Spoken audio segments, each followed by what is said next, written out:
Boa noite, boa noite. Estão me ouvindo bem? Boa noite, eu tô.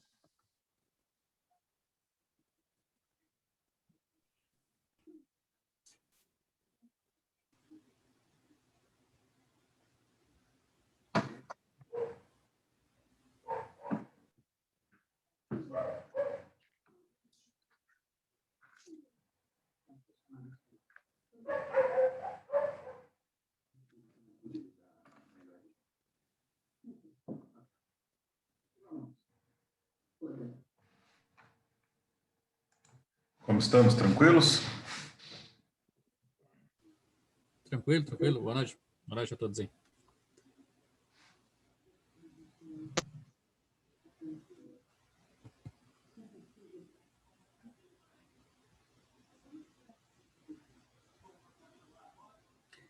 Vai usar o novo dispositivo da câmera hoje, professor? Não, hoje eu vou usar o PowerPoint. Mas é bacana mesmo, quando tu afastava, ele voltava sozinho, ficava sempre focando muito bom, né? O áudio também ficou bom, até quando tava funcionando, né? Sim. Depois ali. É bom o aparelho. Vamos ver se a gente consegue melhorar agora a dinâmica, né? Eu vou trocar esse quadro, vou botar um fosco com quadriculado, né? Então, na câmera ele não aparece que é quadriculado, mas para mim eu consigo ver, então, se me dá uma dimensão maior para botar os gráficos e tudo mais. Eu vou conseguir trocar esse quadro, vou colocar uma web própria para isso, né? A qualidade do áudio melhorou muito. O Quando microfone tava funcionando ali. ficou bom, né? Ficou bom, ficou bom. E quando tu afastava, ele voltava sozinho, assim, sempre dava o melhor foco. Ficou muito bom mesmo. Eu gosto muito da aula do quadro, né? Muito Sim, mesmo. sim. Mas, claro, nessa situação a gente se adapta, acaba fazendo outros métodos aí, né? Vamos tentar aprimorar cada vez mais. Eu acho que assim, né? Para esses diagramas, para a gente construir, para induzir o pessoal, eu acho mais conveniente o quadro, né? Mas vamos lá, vamos tocar.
Esperar aqui mais um minuto, o pessoal entrar.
Beleza, então, pessoal.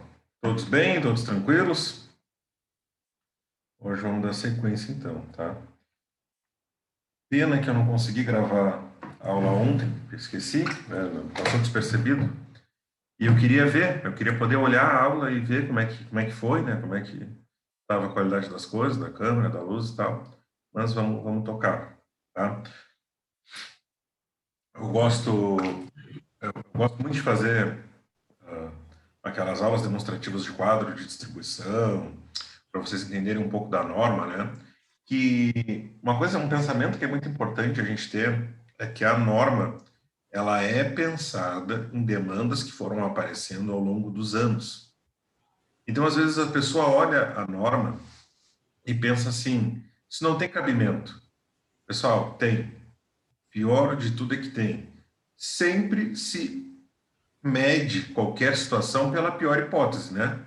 Então, tu vai manipular um remédio, tu vai pensar no pior efeito colateral. Pô, mas em 1 milhão de pessoas aconteceu aquele problema. Bom, se a gente pode prevenir para a pior situação, vamos prevenir para aquela situação. Por mais que às vezes acabe não correspondendo à necessidade que eu tenho naquele momento.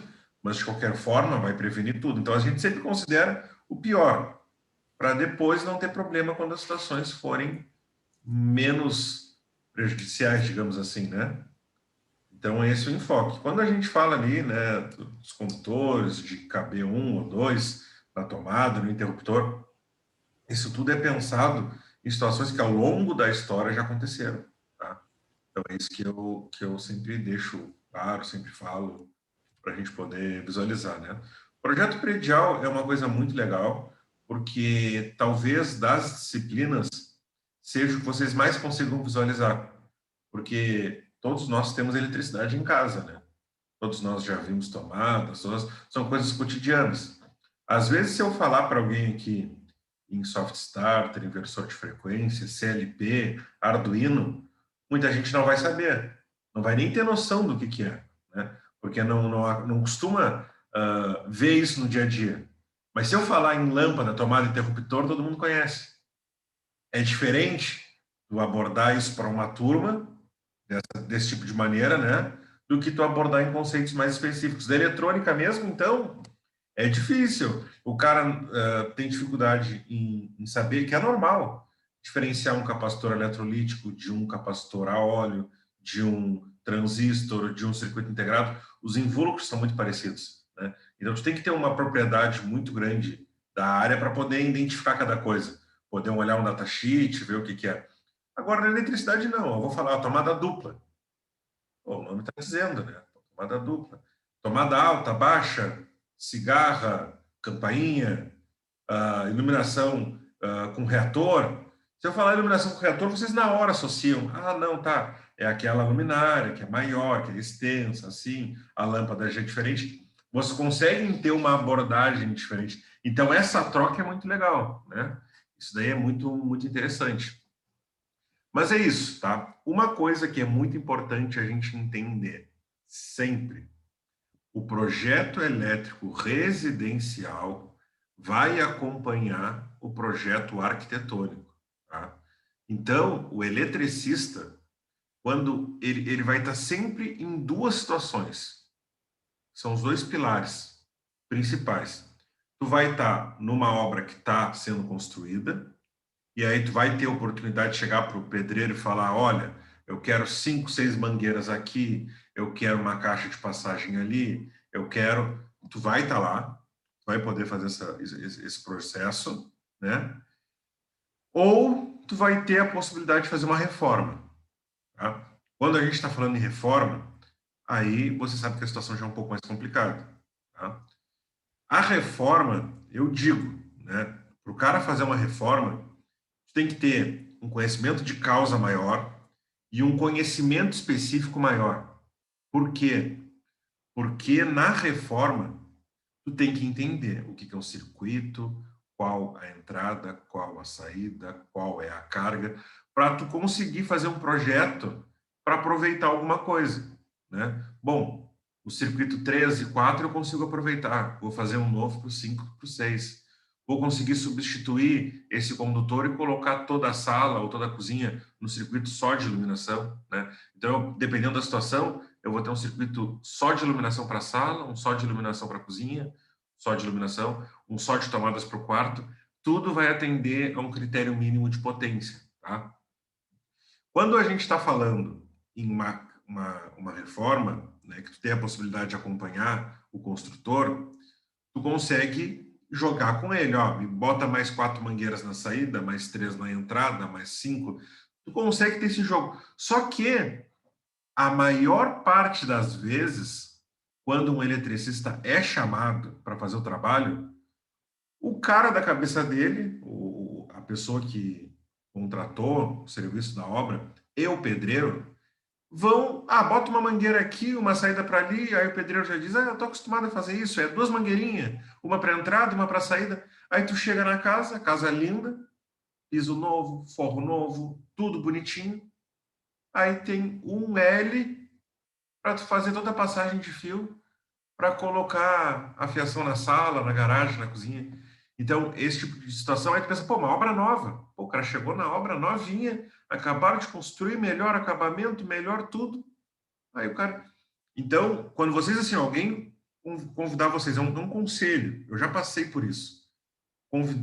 Chamarem vocês, ó, eu vou fazer obra na minha casa, e quando eu for fazer obra na minha casa, eu vou te chamar para fazer instalação elétrica. Aí vocês falam, não, pera aí um pouquinho. Quando forem fazer o traçado da tubulação, tu me chama. E aí eu vou dizer para o pedreiro quantas caixas de passagem eu quero, quantas saídas de iluminação, quantas entradas, onde é que eu quero. Nem que ele não te chame para fazer a obra naquele momento, tá? Mas tu já vai lá e deixa tudo pronto. No segundo momento, quando o cara te chamar, tu vai agradecer. Para terminar, quando, agora tem dinheiro, vamos tocar aquele projeto elétrico. Beleza. Vai lá e tu vai fazer. Mas se tiver essa oportunidade, uma coisa que lá em 2006, quando eu fiz meu primeiro curso de instalação elétrica, meu professor me disse a seguinte frase: pessoal, quando vocês forem fazer o preenchimento de uma caixa de passagem, de uma tubulação, vocês não peguem um jornal, amassem e coloquem lá na ponta, tá? Vocês peguem o jornal, amassem, molhem ele e colocam lá na ponta, tá? Porque depois eu vou mostrar as fotos. Eu tenho um arquivo bem legal em relação a isso. Você coloca uma bolinha de papel, daqui a pouco o cara reboca, passa a massa e a bolinha de papel entra e igual tu fica com um parafuso que tu não consegue botar porque taparam o furo, com caixa que fica um pedaço para dentro, com massa lá dentro, que preenche o espaço. Então, é uma técnica bem legal, tá? De molhar um papel, molhar um jornal, um papelão, fazer uma massa mesmo. Amassar, molhar e preencher. Quando secar, depois ele vai ficar uma bolinha que tu só puxa. Mas assim, ó, sensacional, tá? Quando vocês estiverem fazendo esse tipo de trabalho aí, uma coisa que eu recomendo bastante, tá?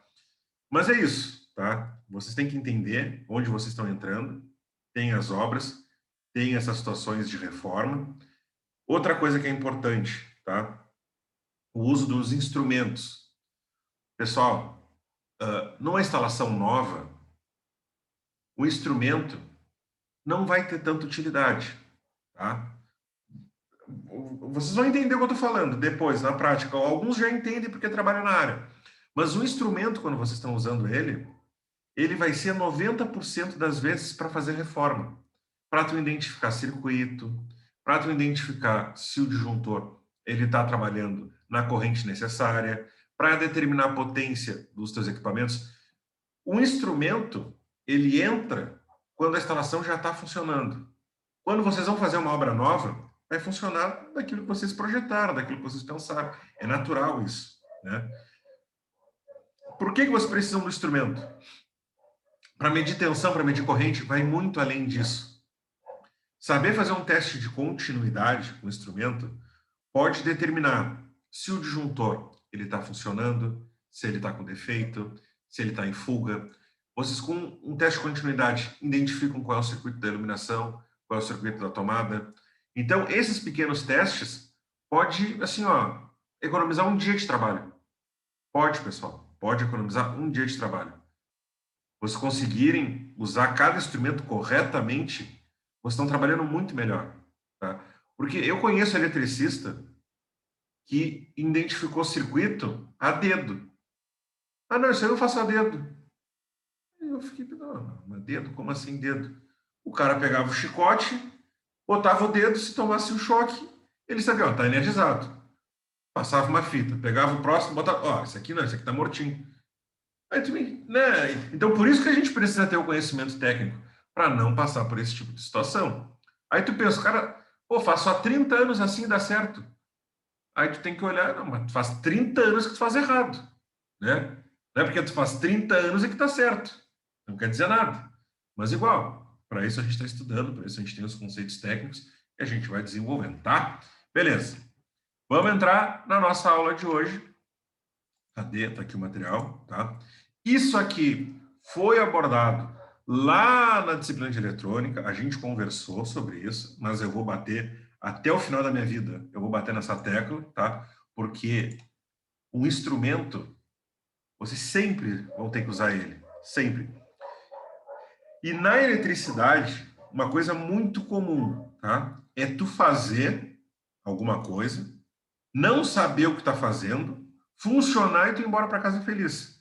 Porque na eletricidade, escutem isso, vocês vão lembrar de mim pro resto da vida. Na eletricidade, tudo funciona, qualquer coisa funciona. Tá certo, é outra história. Tá? Se eu pegar um arame farpado, amarrar e soldar no meu fio, vai conduzir. A minha lâmpada está funcionando, é com arame farpado, é com... Não importa. Tá? Ah, bom, tá certo, aí é outra história. Vou colocar a casa inteira só com disjuntor. Vai funcionar. Tá certo? Não.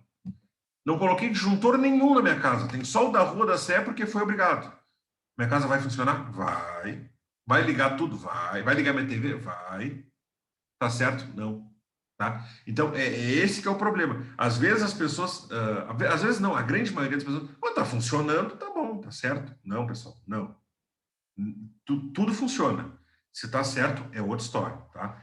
Então, para isso, a gente tem que reforçar, refrisar, tá? Esses conceitos.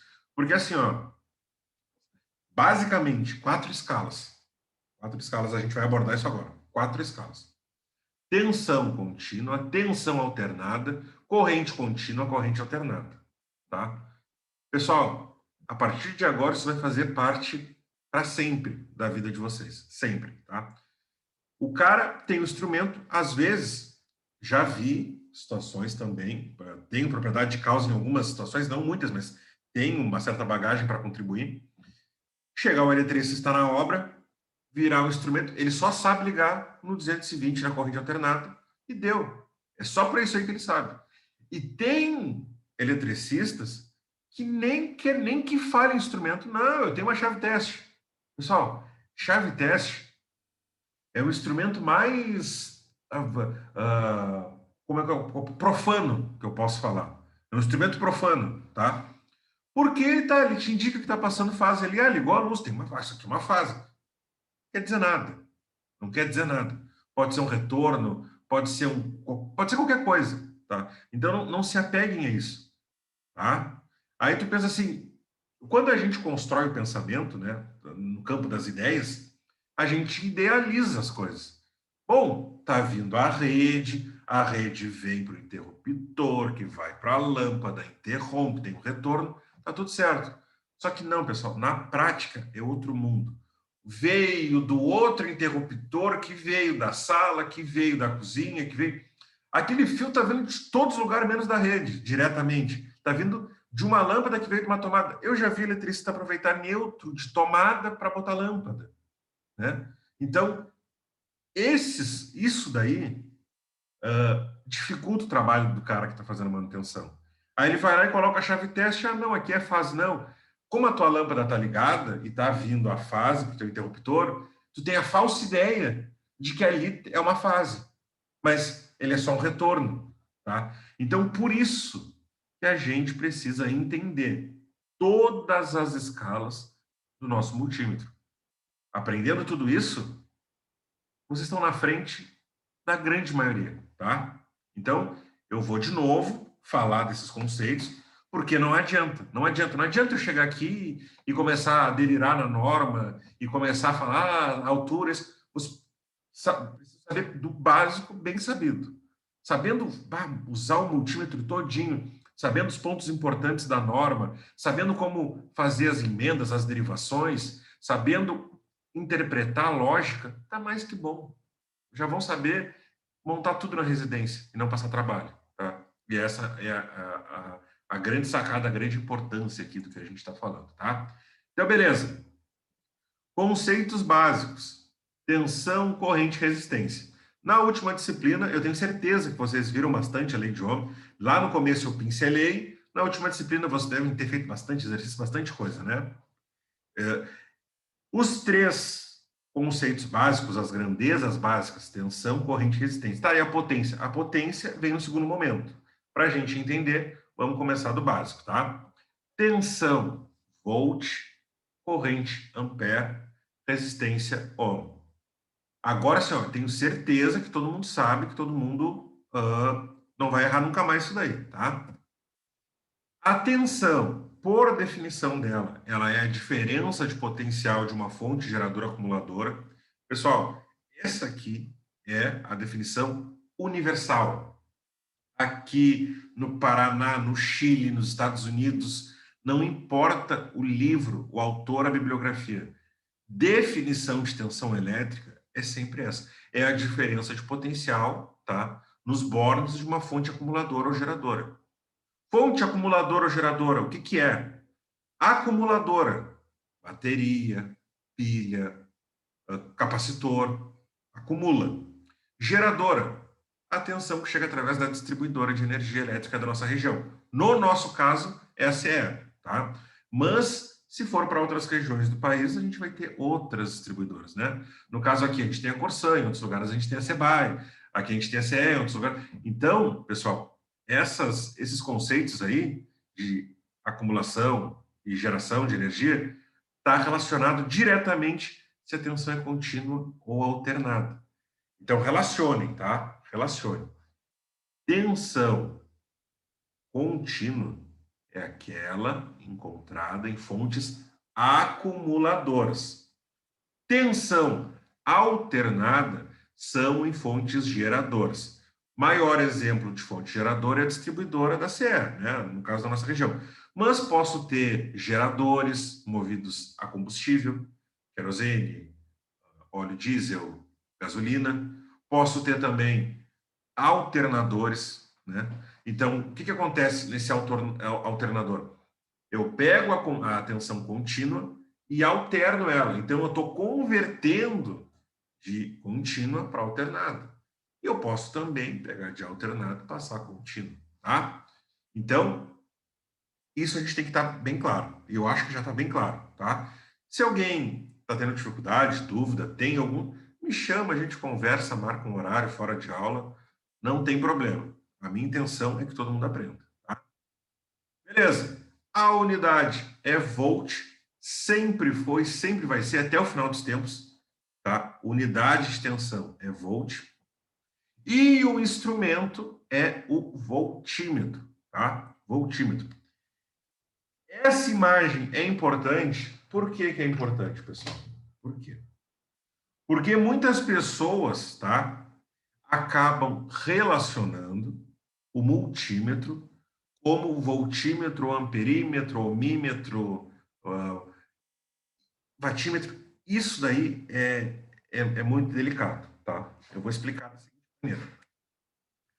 Lá no começo, nos primórdios da eletricidade, os instrumentos eram fabricados de maneira independente. Ou seja, eu tinha um único instrumento capaz de medir tensão. Eu tinha um único instrumento capaz de medir corrente, tá? Todos eles separados. Vocês podem analisar pela ilustração que nós temos no canto da tela, que tem um relógio com um V no meio, um V central, tá? Esse é o voltímetro, tá? Esse é o clássico voltímetro. Depois de anos nessa caminhada de aprimoramento tecnológico, foi criado, então, o multímetro. Multi. Do que vem a palavra de multi? Mais de uma, né? Multiuso, né? Multinacional. Multi vem de vários. Foi feito, então, um instrumento que junto tem a capacidade de medição. Tensão, corrente, resistência, continuidade, potência. Então, esse é o multímetro, tá? Multímetro. Então, eu posso, dentro do multímetro, ter um voltímetro, tá? Pode parecer meio redundante, mas é esse o pensamento. Dentro do multímetro, eu posso ter um voltímetro. Assim como dentro do multímetro, eu posso ter um amperímetro, tá? Mas aqui eu tenho um voltímetro. Dentro da indústria, tá? E eu preciso falar isso para vocês depois não chegarem lá na indústria e não se depararem com esse tipo de situação, tá? Que é muito comum. Tu chega lá, olha um painel e lá tem vários relógios. Pô, mas eu sei medir tensão um multímetro. Eu pego um multímetro, boto na tomada, boto no troço. O que é aqueles relógios lá? É isso que você tem que entender. Na indústria, por questão de projeto, de segurança, de precisão, de análise, se opta em colocar de maneira independente esses relógios. Então, tu vai olhar lá, tem um relógio que tem um V no centro. Esse V está fazendo referência a volt, que está fazendo a medição em tensão, tá? Então, eu vou lá e olho, bom, aquele instrumento, aquele equipamento, aquela carga precisa de uma análise central na tensão. Então, eu encho o meu quadro de voltímetros. Em dadas situações, a tensão é desprezável, eu não preciso saber a tensão. O que me interessa, naquele ponto, naquele trecho, é saber a corrente. Porque a corrente vai impactar diretamente na secção dos meus condutores, né? Na secção de todos os condutores da minha instalação. Bom, naquele trecho eu preciso de amperímetros. Por isso que na indústria tem os relógios. Aí alguém pode dizer o seguinte, tá, professor, mas por que botam esse relógio, esse instrumento analógico? Por que não botam um digital? É tão bom, meu relógio é digital e eu olho a hora, que é uma beleza. Nem sei usar o ponteiro. Pelo seguinte fato, tá? Por 2 pontos. Eu já falei isso, repito, não tem problema. Primeiro ponto, pessoal. Com os instrumentos analógicos, eu tenho um dado que é muito importante, que é o tempo de deslocamento do ponteiro. O tempo que ele leva para atingir o pico máximo ou o pico mínimo pode me determinar se o equipamento está atingindo as correntes de tensão de entrada, as correntes de pico, as correntes média, corrente nominal, aparente, enfim, pelo tempo de deslocamento do ponteiro. Segundo ponto, atenção. Eu posso saber se essa diferença de potencial está sofrendo alguma interferência só pelo balançar do ponteiro, tá? E já me dá muita coisa. Pode chegar um eletricista de primeira viagem, olhar isso, e para ele não faz diferença nenhuma.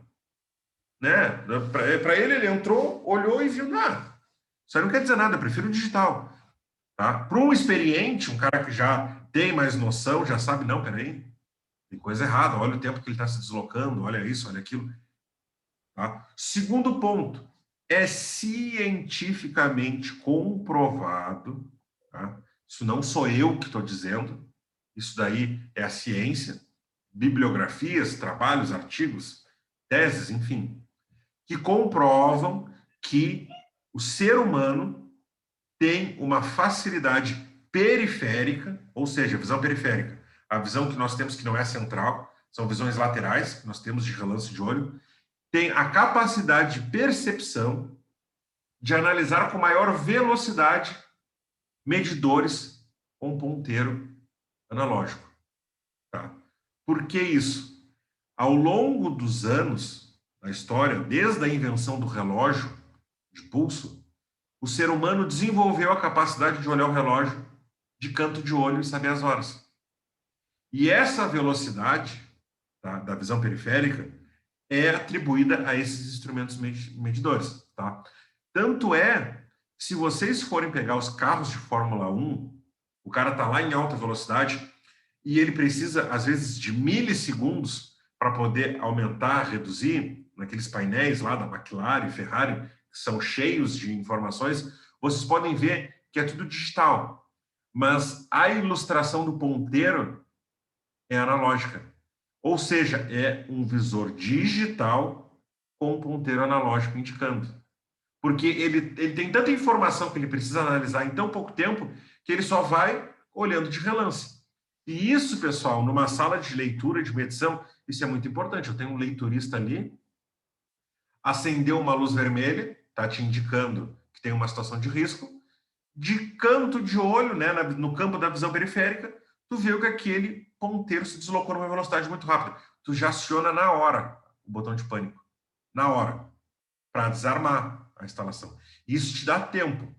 E, por incrível que pareça, alguns segundos em subestações, salas de máquinas, pode fazer toda a diferença. Pode preservar um equipamento, que muitas vezes é um equipamento que está sob a supervisão do coordenador, ou do engenheiro, ou do técnico responsável, né? Então, muitas vezes não te oferece risco físico, mas pode ofertar risco, dano ao equipamento. E quem responde por aquele equipamento pode se ver em situação complicada com a sua chefia, né? Quem nunca teve problema é assim, ó, o equipamento está sobre a tua responsabilidade, é teu, se queimar, tu que vai ter que responder. Então, a gente não quer que isso aconteça, né? E quão maior for o cargo de vocês dentro da indústria, seja onde for, a responsabilidade aumenta. Né? Tu está ganhando mais para te incomodar mais. Isso é algo lógico. Né? Então, eu tenho lá tornos, tenho geradores, tem uma, assim, ó, caldeiras. Dentro da indústria, vocês vão ter assim, ó, o céu limite de equipamentos, esteiras, containers, guindastes, as situações que vocês vão ser responsáveis, né? Então, se o troço queima, além da obra parar e o dono da obra ter prejuízo financeiro, né, para a obra estar parada, e o equipamento queima, vocês vão ter que responder, vão ter que passar por um processo, dependendo da indústria, bota para a rua mesmo, né? Se o dano for constatado que poderia ter sido evitado, caso tivesse uma situação ok, vocês vão responder, mas tá, mas por quê? Por que que o instrumento não mediu? Por que que a pessoa que deveria estar lá tirando as leituras não estava? Por quê? Né? Então, por isso. Beleza? Adiante. Pessoal, para sempre e para todo sempre, a ligação do voltímetro vai ser sempre em paralelo, tá? Paralelo. A gente já conversou sobre isso. E eu tenho certeza que vocês também já viram depois na outra disciplina. Sempre, sempre, tensão em paralelo é a mesma. Tá? Tensão em paralelo é a mesma. Em série, a tensão se divide. Então, tá? Partindo desse pressuposto, sempre que vocês forem retirar a leitura da tensão de uma carga, o instrumento estará em paralelo. Tá? É básico, isso vai fazer parte assim, ó, da vida de vocês sempre. Vocês podem perceber, peguei as duas ponteiras do meu multímetro, coloquei na tomada, está em paralelo. Eu estou com a carga, né? Isso vai servir para tudo. Na eletrônica, na eletricidade de potência, sempre vocês vão colocar a leitura do instrumento, vai estar sempre em paralelo. Beleza. Tensão é sempre medida entre dois condutores. A tensão, a determinada isolação dos condutores e demais componentes, a tensão de isolação e tensão de serviço ou uma margem de segurança. Isolação dos condutores, componentes. Bom, o que está querendo dizer aqui, pessoal? Que dependendo do tipo de isolação que nós temos nos condutores, nós temos que ter um determinado cuidado, tá? Nos condutores, nós temos uma isolação, um invólucro, tá? Que vai servir para reduzir a possibilidade de curtos-circuitos, tá? Tanto para um condutor não encostar no outro, lógico, tanto para a segurança física, caso alguém vai prestar uma manutenção, vai prestar alguma coisa, tá? Então, quando a gente está fazendo a leitura da tensão, nós temos lá o nosso instrumento com a nossa ponteira, que pode acabar tocando em mais de um instrumento por vez. Se o instrumento posterior, aquele que a gente está medindo, não tiver isolação, eu posso gerar um curto, tá? Então, a gente precisa ter isso. Esse instrumento, ele tem um fusível de segurança, tá? Só que a gente sabe, depois a gente vai estudar lá os tipos de fusíveis. Quando a gente entrar em comandos elétricos, a gente vai delirar em fusíveis, de AZ, de NH, enfim, tem uma gama muito ampla de fusíveis. Esses tipos de fusíveis que tem dentro dos nossos instrumentos, nossos multímetros, eles podem segurar uma determinada condução de corrente, uma determinada diferença de potencial. Dependendo da situação, não dá tempo. Ele queima mesmo, tá? E queima o equipamento inteiro. Tá? Então, a gente tem uma certa margem de segurança no instrumento. Em muitas situações, vocês vão se safar quando ligarem invertido. Em algumas situações, o instrumento vai queimar mesmo, não tem jeito. Tá? Então, por isso, a gente sempre tem que tomar o maior cuidado possível para ver se os instrumentos, se os condutores estão, de fato, isolados, seja com o próprio fita isolante ou algum outro dispositivo que vocês colocaram ali para vedar, né? Vedar não seria o termo mais correto, vedar a gente vincula a hidráulica, né? No caso, seria mais correto a gente desenvolver, né? O fita isolante que você está envolvendo o condutor, tá? Ou o próprio encapsulamento, a própria capa que vem, né? Os isolantes que vêm do próprio fabricante, tá? Então, você tem sempre que checar essas condições, tá? Quando nós falamos, então, da corrente, tá? Que a corrente ela é fundamental para os nossos estudos, né? A corrente vai determinar muita coisa. A primeira coisa, assim, ó, que a gente tem que colocar na cabeça, tá? Corrente determina o tamanho, a espessura do condutor. Talvez um dos maiores papéis da corrente seja esse, a gente conseguir determinar para qual tipo de condutor aquela corrente suporta, tá? A corrente elétrica, ela é, então, a quantidade de elétrons que se movimentam naquele material isolante. Se nós aumentarmos demais a capacidade de transmissão de elétrons, ele acaba tendo um acúmulo muito grande no condutor e ele acaba não suportando. Tá?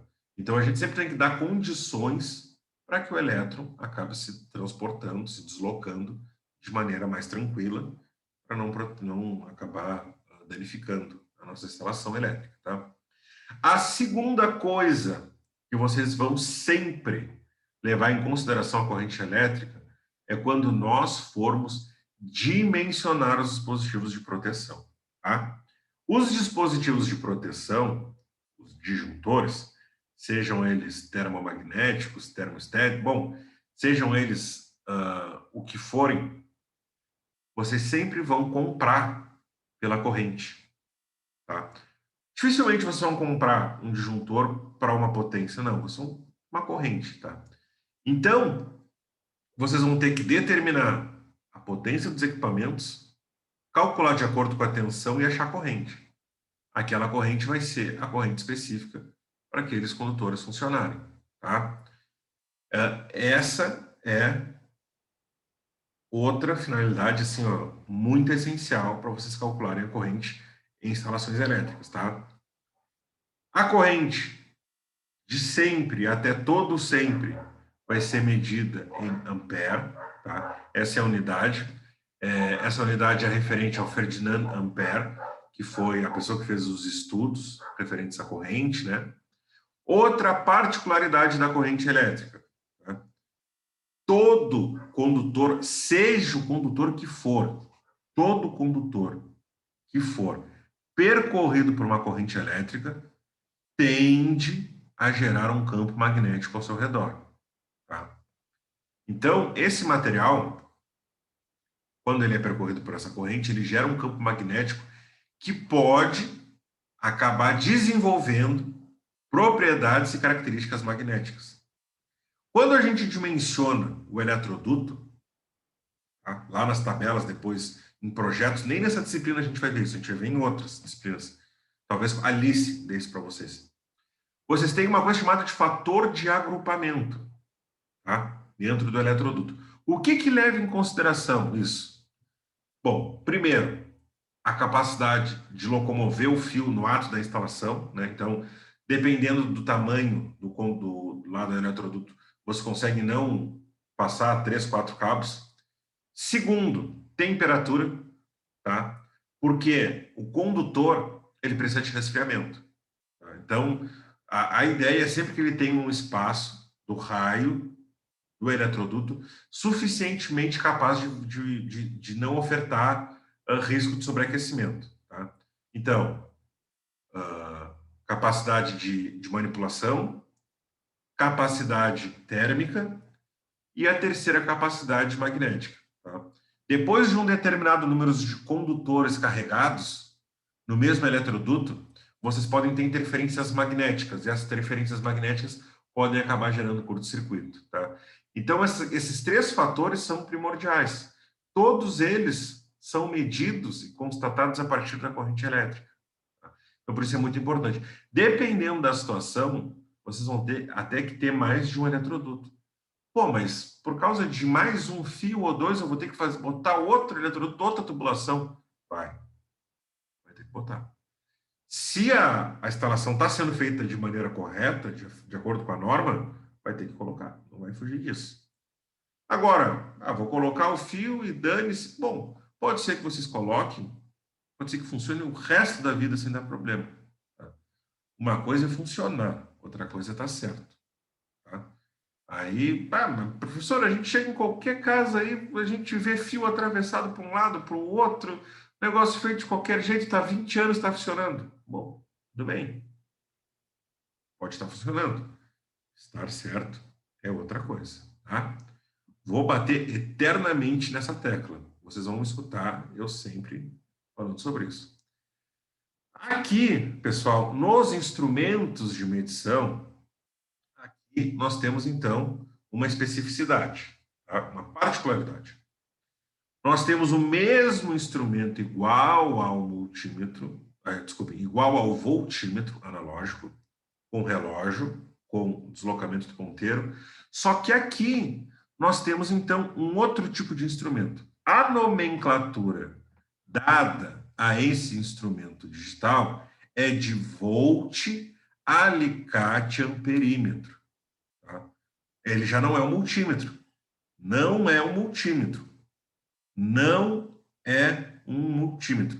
É um volt, alicate, amperímetro. O nome técnico é esse. Vocês vão chegar lá na ferragem e vão pedir, me dá aquele do alicate, lá aquele que tu abre. O termo técnico é volt, alicate, amperímetro. Esse instrumento, ele tem uma particularidade, que é a seguinte: tu não tem a necessidade de desencapar o condutor para medir a corrente. Tu simplesmente abre ele e coloca no meio. O campo magnético gerado pela circulação da passagem da corrente elétrica é o suficiente para esse material detectar e medir. Tá? Então, isso reforça mais a nossa tese que todo condutor percorrido por uma corrente elétrica gera um campo magnético ao seu redor.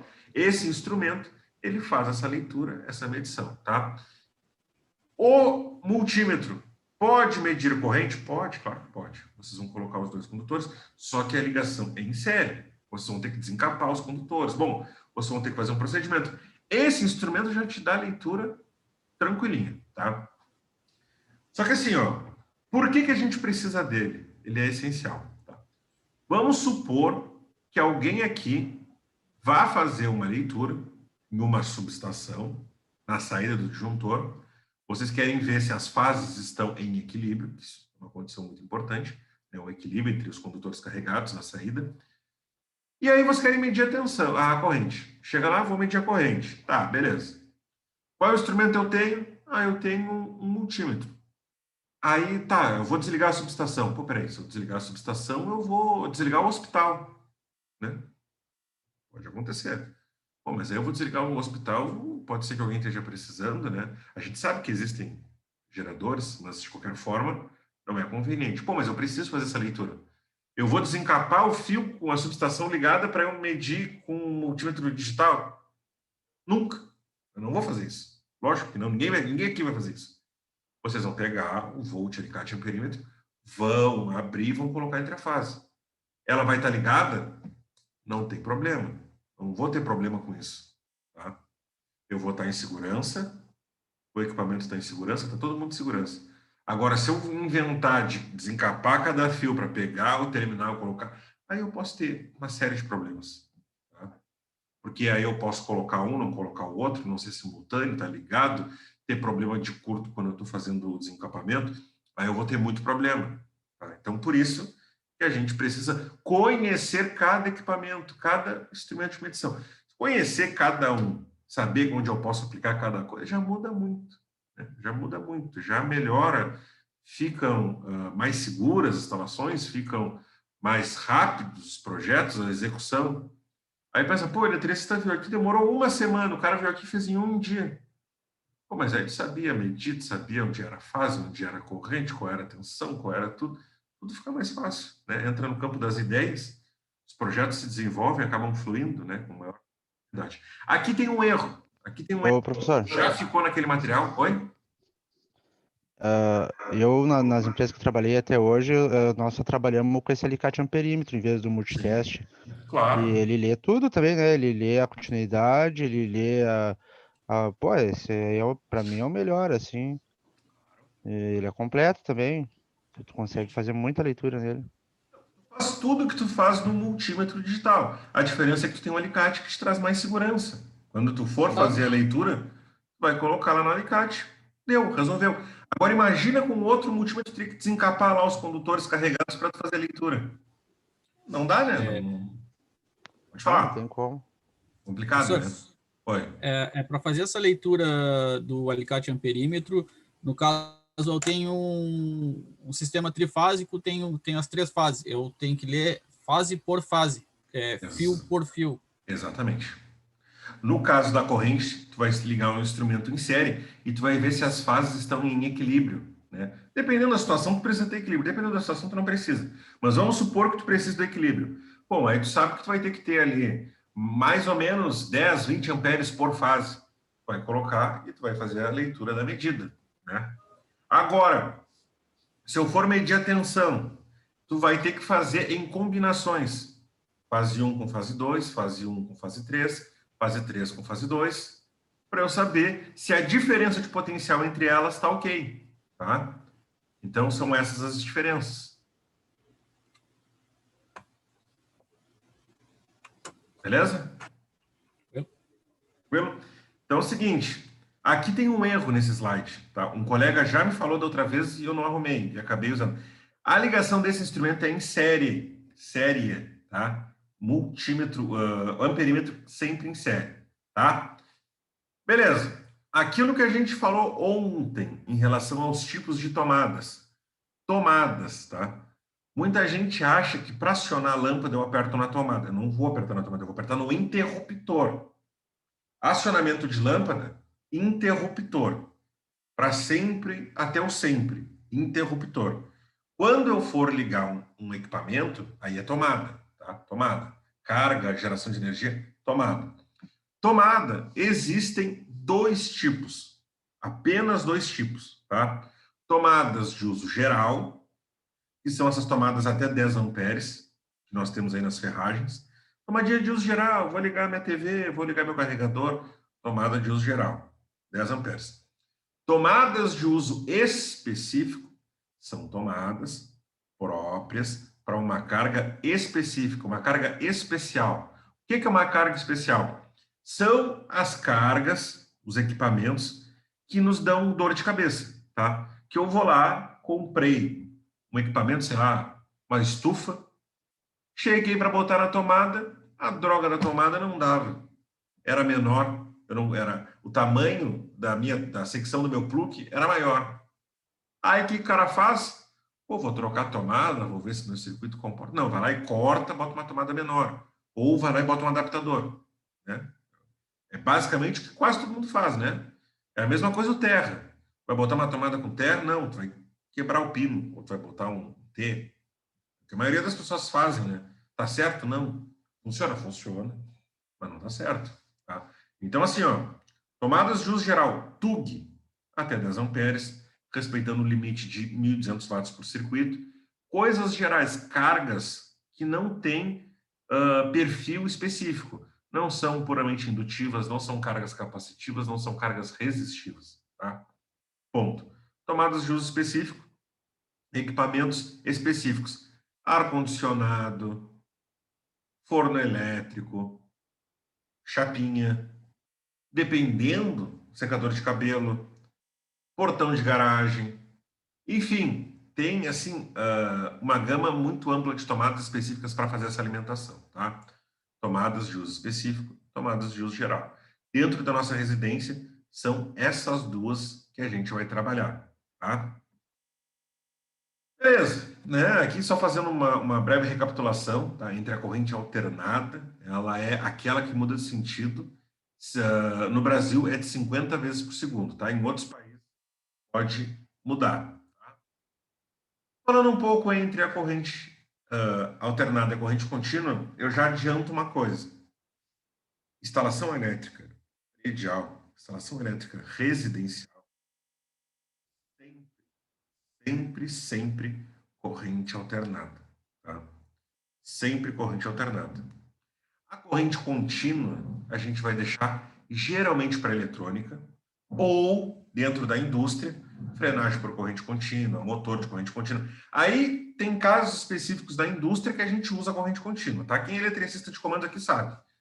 Precisa usar lá para frenar, para mudar o sentido. Tem uma gama. Mas no nosso caso, na instalação elétrica residencial, predial, a gente sempre vai usar corrente alternada para tudo, tá? Se eu sou um eletricista residencial, eu nem boto meu multímetro em escala de corrente contínua. Vou usar sempre ele alternado, tá? Claro, vou medir uma pilha, uma bateria de carro, vou medir bom, eu vou botar na escala de contínua. Mas do caso contrário, vou sempre usar tensão alternada e corrente alternada, tá? Beleza? Beleza. Então, para a gente ver, vocês já estão cansados de saber isso, tá? Mas vamos recapitular que nunca é demais.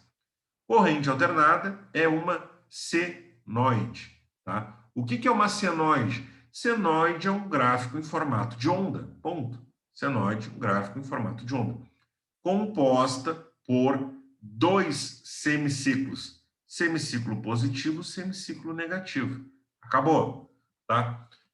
Por que ela se movimenta em formato de onda? Porque ela tem uma coisa chamada frequência. Quando a frequência for diferente de zero, ela vai oscilar. Seja muito, seja pouco. Gráficos com frequência igual a 50, 60 Hz vai ser uma senoide completa, vai atingir todos os ciclos, pico máximo, pico mínimo. Lá nós vamos ter, então, a tensão VRMS, que é a tensão eficaz, né? Então, nós podemos perceber que nós temos uma tensão que vem da rede. Nessa tensão, nós temos o 220, que é eficaz, o 127, que é o equipamento que vai alimentar. Mas essa corrente, ela pode ter um pico, tá? Pode ser que na instalação que deveria haver 220, por algum problema de tape, alguma sobrecarga, ela atingiu um valor mais. Então, nós temos algumas medidas para dimensionar isso, temos algumas equações. Não sei se vocês viram em análise de circuitos, provavelmente vocês vão ver isso. Não sei se vai ser eu que vou dar, mas independentemente do professor que for, vocês vão ver as relações entre raiz de 3, para fazer o cálculo máximo, pico mínimo, valor de pico a pico. E essas relações são importantes. Para a instalação predial, vocês não vão precisar saber disso, tá? Isso aí pouco importa. Mas eu preciso dizer que existe. Existe e funciona assim. Mas vocês não vão usar, né? Salvo as exceções específicas, tá? Mas no dia a dia, duvido muito. A corrente contínua, ela não tem frequência, tá? A frequência dela é igual a 0, beleza? Essa é a grande diferença, ela é uma reta. Vai estar sempre atuando em um único ciclo. Eu posso mudar o sentido do ciclo da corrente contínua? Posso. Posso ter ela no semiciclo positivo, posso ter no semiciclo negativo. Tanto é que quando a gente trabalha com fontes de alimentação, nós temos a opção de trabalhar com um componente como, por exemplo, o 78 da família, né, dos circuitos integrados, e o 79. 78 positivo contínuo, 79 positivo negativo, negativo contínuo. Então, nós conseguimos inverter o sentido de giro fazendo isso. Muitos motores na indústria trabalham com esse mesmo princípio. Sinal positivo para um lado, sinal negativo para o outro. Tá? Arcaico? Mas ainda é usual, funciona. Né? Então, dependendo da indústria, não tenho como comprar um recurso tecnológico mais caro, mais avançado, o eletricista dá conta. O eletricista experiente dá conta. Bota para um lado, bota para o outro motor, bota para cima, bota para baixo. Tranquilo, tá? Beleza. Fazendo a relação, então, na corrente contínua. É aquela que nós temos em pilhas, baterias, capacitores e outros dispositivos capazes de armazenar, tá? Corrente contínua é aquela que tu armazena. Consegue armazenar corrente alternada? Não. Até hoje, nenhum humano no mundo foi capaz de armazenar corrente alternada. O mais perto disso foram os experimentos feitos pelos engenheiros nazistas. Tá? Eles tentaram, numa cidade lá no interior de Berlim, montar um galpão para armazenar a capacidade de um raio, que é uma descarga elétrica de uma alternada, né, de uma grandeza física, e eles não conseguiram fazer essa captação, né, eles não conseguiram armazenar. Há uma estimativa, mais ou menos por cima, de que um raio seria capaz de alimentar a cidade de Nova York por 30 dias. Né? Toda a capacidade de potência. Né? Então, o dia que a tecnologia chegar ao ponto de nós, seres humanos, conseguirmos captar a energia descarregada através de um raio, acabou nossos problemas de eficiência energética. Para sempre, até o sempre. Mas é isso que eu estou dizendo. A tensão alternada ou corrente alternada não pode ser armazenada. Aí vocês podem se perguntar assim, tá, mas peraí. No ônibus, as luminárias do ônibus são corrente alternada. E o ônibus não tem. O ônibus tem uma bateria. Como é que ele funciona? Bom, aí existe uma coisa chamada alternador. Eu passo da minha bateria, jogo para o meu alternador, então, acaba conduzindo horas no semiciclo positivo, horas no semiciclo negativo, dando a ideia de saída de alternado. Vai alimentar os equipamentos de corrente alternada. Vai ser uma corrente alternada? Mais ou menos. Vai ter características senoide. Vai conseguir ligar a carga. Vai ser 100% alternada? Nunca. Mas resolveu o que eu precisava, tá? Então, por isso que nós temos os alternadores. Quem lembra muito de carro, essas coisas, sabe que lá tu tem um alternador que vai lançar um sinal alternado. É para isso que ele serve, tá? Corrente alternada é a que nós temos na nossa tomada. A residência para dentro, pessoal, só alternada, tá? Sempre, sempre, sempre. Então, o que nós temos aqui? Esse modelo de tomada, tá? Nós temos, então, a fase, um neutro e um terra, tá? O terra, ele vai estar sempre implícito em tudo. A gente precisa do terra. Terra é muito importante, tá? Existem equipamentos específicos para medir o terra. Nós temos o terrímetro, para medir o terrômetro, tá? Nós temos essa capacidade de conseguir colocar esses equipamentos prevendo uma proteção, só que ainda existe uma resistência muito grande que não é comercial, não é acadêmica, não é profissional, ela é cultural, tá? Cultural. Tu muda um pensamento, tu muda uma ideologia, tu muda muita coisa. Cultura é algo difícil de mudar. São coisas que levam décadas, né, de anos. Vou dar um exemplo que eu sempre dou. Se alguém aqui fosse num cinema nos anos 60, ia estar todo mundo fumando. Todo mundo fumando, natural. Né? Fumar era algo tão natural quanto respirar. Se alguém fosse no cinema nos anos 90, ia ter uma placa, proibido fumar. Ia ter um ou outro lá fumando, né? Hoje, no ambiente fechado, tu nem precisa mais da placa. Não precisa mais dela. Porque é algo cultural. Levaram anos para se adequar, tá? E esse processo. Antigamente as pessoas fumavam dentro do ônibus. Fumavam, era natural. Aos poucos foi mudando a cultura. Isso também para o capacete, né? Antes, na moto, o capacete era só para quem andava na faixa. Depois de um tempo, veio a legislação proibindo, tinha que usar sempre. Depois de um certo tempo, começaram a multar, né? Então, aonde mais dói no ser humano? No bolso, né? Te multam uma vez, né? Tu fica ainda assim, te multam. Na terceira, quarta vez que tu pagar a multa, tu já aprendeu. Então, tu vai estar ressabiado, né? Então, só que nesse caso, da instalação elétrica, é uma coisa muito individual. É muito complicado de tu fazer inspeção, fiscalização, cada projeto é um projeto, cada instalação é uma instalação, fica dentro da tua residência, né? Então, ninguém bate lá e pede para olhar o teu terra. Então, é uma coisa que vai do bom senso de cada um. E aí demora mais ainda para isso mudar.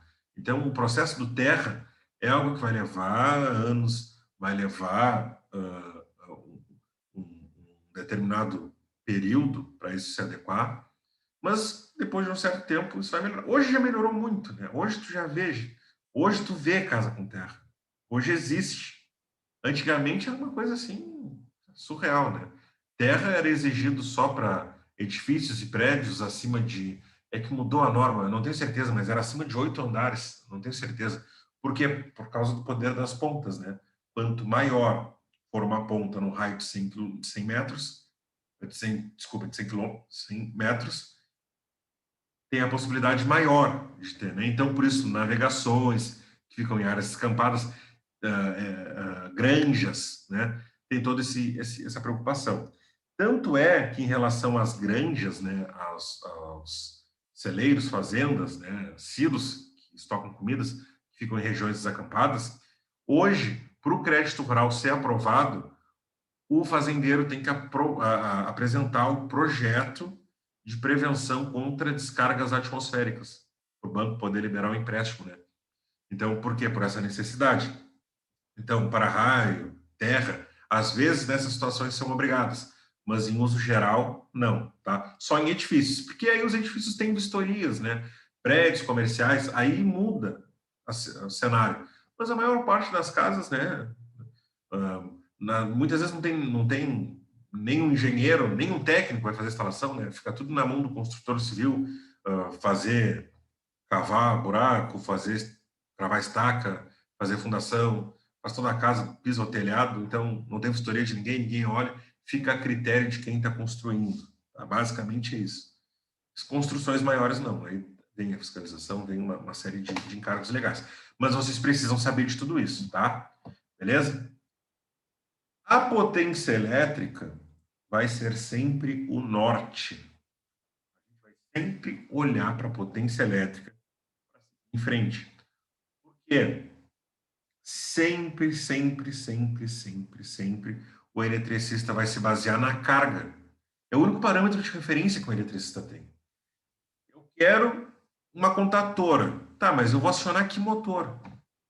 Qual é a carga? Sabe? Eu quero dimensionar um dispositivo de proteção. Na ferragem, vamos vender pela corrente. Mas para eu determinar aquela corrente, eu preciso saber a potência do equipamento. Então, meu chuveiro elétrico é de 1.600 watts.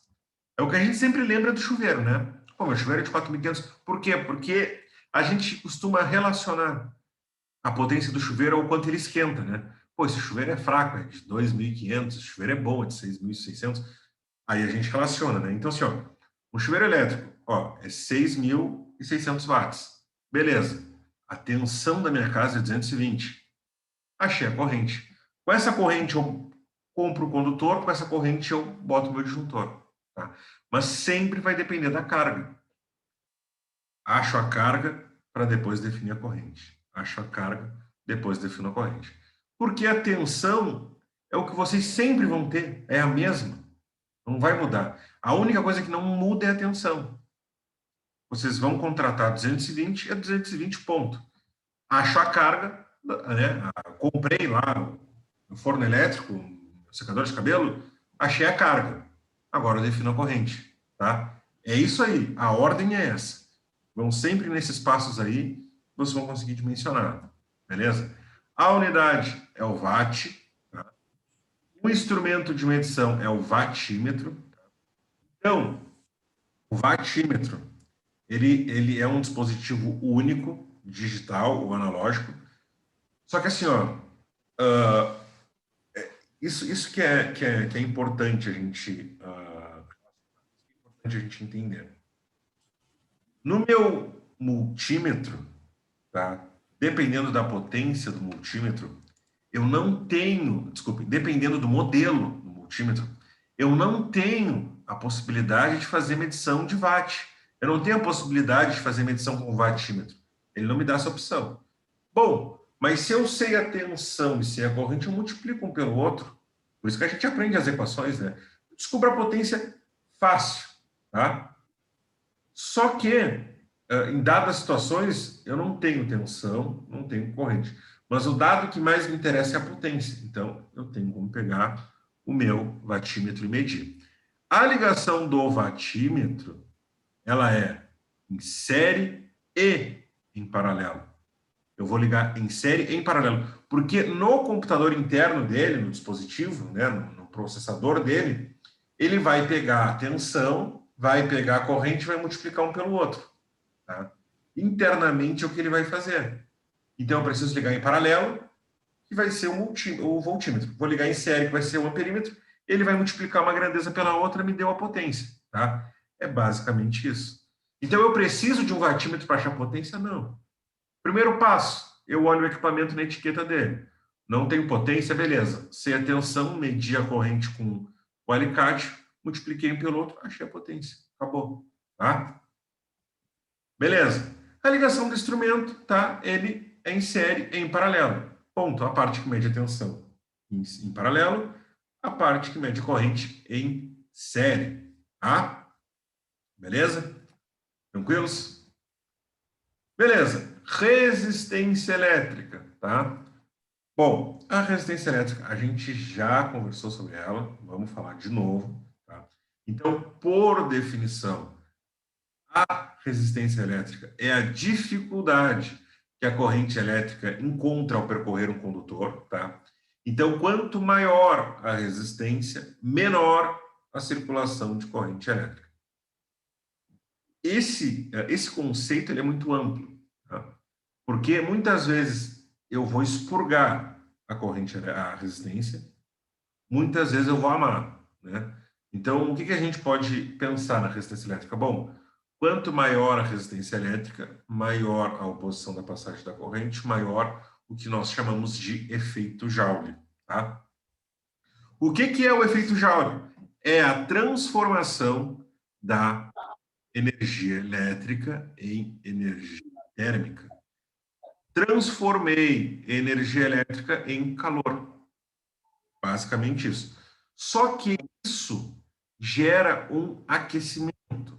Esse aquecimento acaba gerando um alto consumo de energia elétrica. E esse alto consumo acaba tendo um gasto de quilowatt-hora muito maior. Então, pessoal, quanto maior a resistência, maior o gasto. Ponto.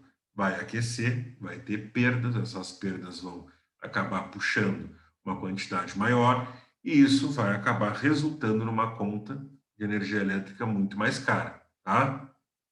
Então é basicamente isso. A resistência elétrica também ela é muito importante na eletrônica quando nós trabalhamos com os resistores. Tá? Tudo à base de eletrônica tem resistores. Quando a gente fala em resistência elétrica, a primeira coisa que a gente relaciona é a resistência do chuveiro. Tá? Mas ela vai muito, mas muito além disso. A resistência do chuveiro é um pequeníssimo exemplo. Nós temos os resistores dos nossos equipamentos eletrônicos, nós temos as resistências, como por exemplo os fornos elétricos, quem gosta daquela fritadeira sem óleo, aquela air fryer, nada mais é do que uma resistência, um soprador térmico, um secador de cabelo, uma chapinha. N situações vão partir desse mesmo princípio. Sempre que a gente precisar aquecer, vai entrar nesse mesmo processo de resistores, tá?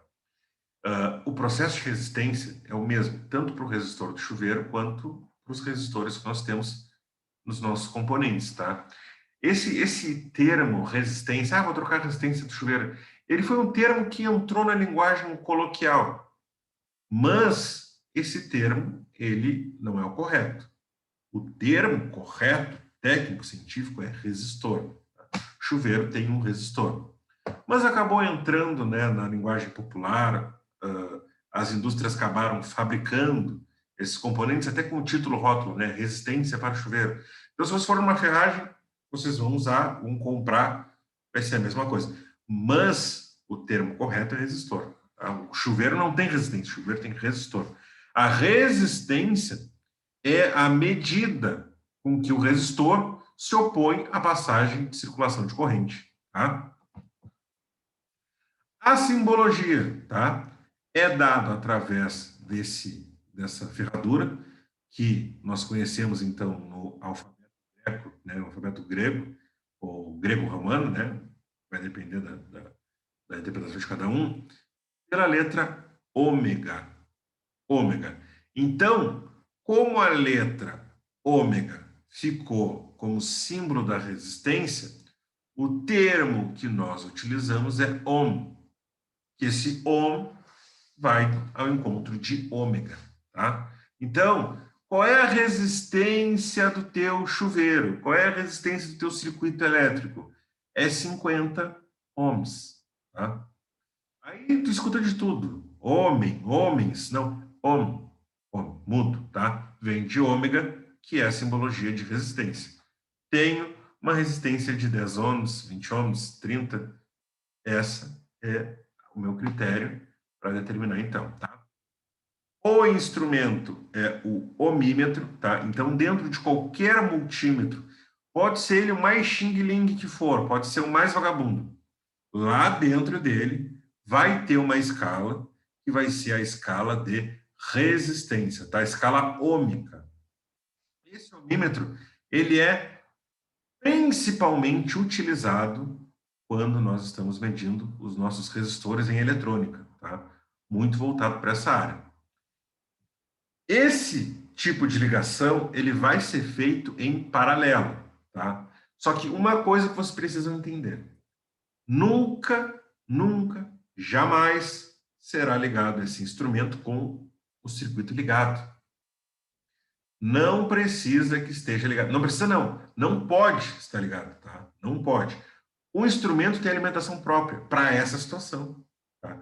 Quem já abriu alguma vez na vida um multímetro, vai ver que lá dentro tem uma bateria. Tá? Essa bateria serve para alimentar duas escalas. Duas escalas não, na verdade, três ou quatro escalas. Dependendo do modelo, vai ser só duas mesmo, tá? Que são escala ômica e a escala de continuidade. Que muitas vezes a escala de continuidade é a mesma para polarização de diodos, né? Então, quando eu quero polarizar um diodo ou quero polarizar um LED, né, um diodo emissor de luz, eu vou lá e uso essa escala. Ele tem uma bateria própria que gera uma corrente elétrica. Essa corrente elétrica vai polarizar o dispositivo, seja ele qual for, e a gente vai conseguir medir se a resistência dele está ok ou não. Por quê? Não importa. Importa, mas não é significativo a quantidade de tensão que vai ser submetida à resistência de um certo componente. Ele vai medir. Se eu coloquei 5 microvolts, 5 nanovolts, e ele teve uma resistência de 10%, 5%, 15% em relação a esse valor de entrada, se eu colocar 50 volts, vai dar no mesmo. A proporção se mantém, entende? Então, ele tem uma pequena bateria que faz a leitura. Vocês ligaram em paralelo com o componente, ele mediu essa circulação, vocês vão ter o dado preciso. Dependendo da situação, a referência da resistência e da tensão que vocês têm vai ser o que vocês vão usar para definir tudo o resto. Vocês vão achar corrente, com a corrente vocês vão achar potência. Tá? Então, dadas as circunstâncias, pode ser a única forma que vocês vão ter de calcular a resistência para poder achar, então, a potência e a corrente. Tá? A resistência pode determinar muita coisa. Se a resistência está muito alta, vocês vão ter problema com a circulação da corrente. Se a resistência está muito baixa, vocês vão ter exatamente o mesmo problema, né? A resistência está baixa, vocês estão tendo uma incidência de corrente muito maior que vocês deveriam ter naquele componente. Então, isso vocês têm que estar muito, muito atentos a isso, né? Quando estiverem lidando principalmente com a eletrônica. A instalação predial, não tanto. Outra coisa, impedância. Impedância elétrica é a resistência interna de componentes, de até mesmo condutores. Tá? A simbologia é a mesma. Mas eu não vou entrar nesse conceito de impedância, que depois, futuramente, vocês vão aprender isso de uma maneira melhor. Né? O resistor é um material que oferece muita resistência à passagem de circulação de corrente elétrica. Né? Observação: ao usar um ohmímetro, o circuito deve estar desligado, pois o instrumento possui fonte própria. A gente já conversou, tá? Esse instrumento tem a bateria dele, tem a fonte geradora, ele é o suficiente para poder fazer a leitura, a medição, tá? Observação 2. Para uma medição de precisão, devemos calibrar o instrumento, tá? Quando a gente fala em calibrar o instrumento, eu estou me referindo exclusivamente ao multímetro analógico. Lá no multímetro analógico, quem conhece sabe que tem um botão que é chamado de ajuste ao zero.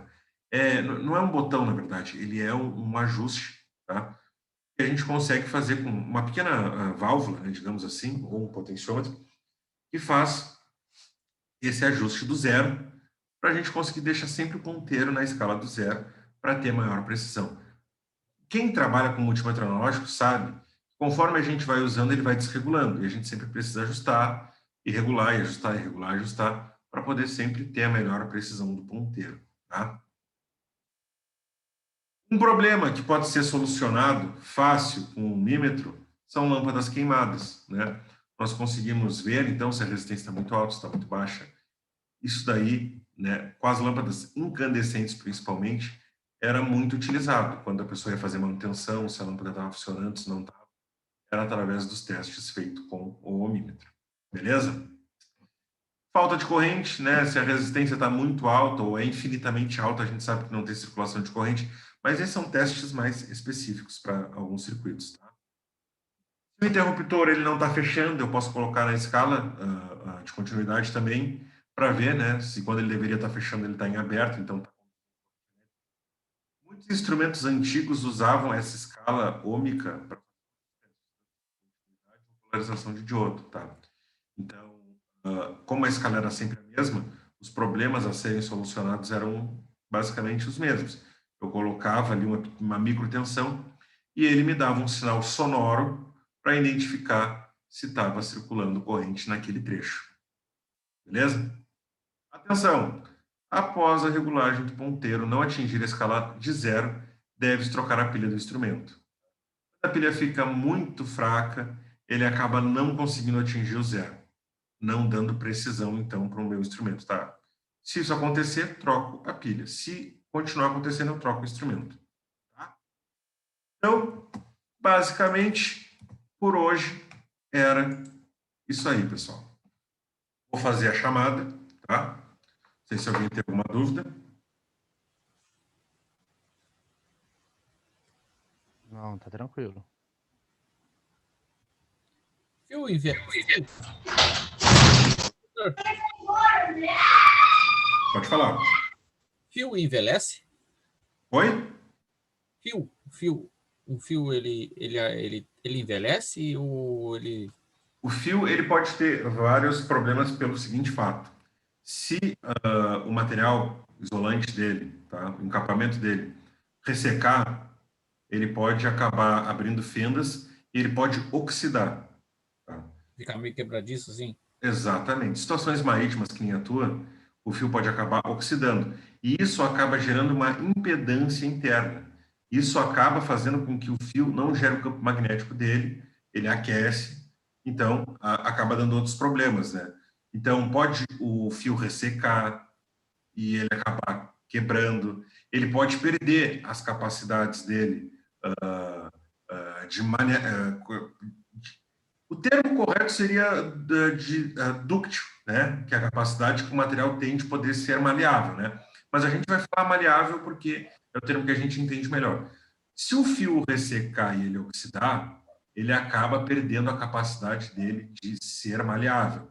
Isso pode acabar quebrando, pode acabar dando outros processos, tá? Envelhecer, eu já ouvi falar, né? Como a gente escuta uns termos aí, eu já ouvi falar que o termo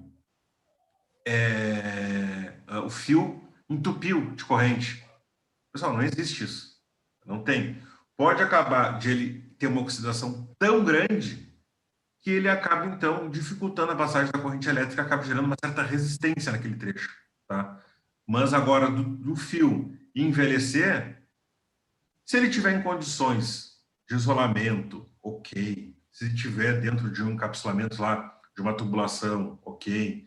Se ele não tiver uma emenda feita sem o isolante, ele não vai ter problema. Não vai ter problema. Na sua situação marítima, tu deve ter muito problema com o condutor aí oxidando, vários tipos de situação assim, né? Imagina. Principalmente no cabo que fica mais exposto, que a gente liga, pega energia em terra, no caso, então tá pegando, tá muito em contato com o ar, ele fica ao relento, então 2 e 3 a gente tem que pegar e cortar as pontas, refazer, por causa que ele vai oxidando, por mais que a gente bote, às vezes bota a gente na conexão dele, a gente pega e bota para entrar umidade e deixa bem. Daqui a pouco tô deixando as caixas para ti aí. Christian. Presente? Cristiano está presente. Christian? Não? Giovanni? Ah, não, tô com a chamada errada. Pera aí.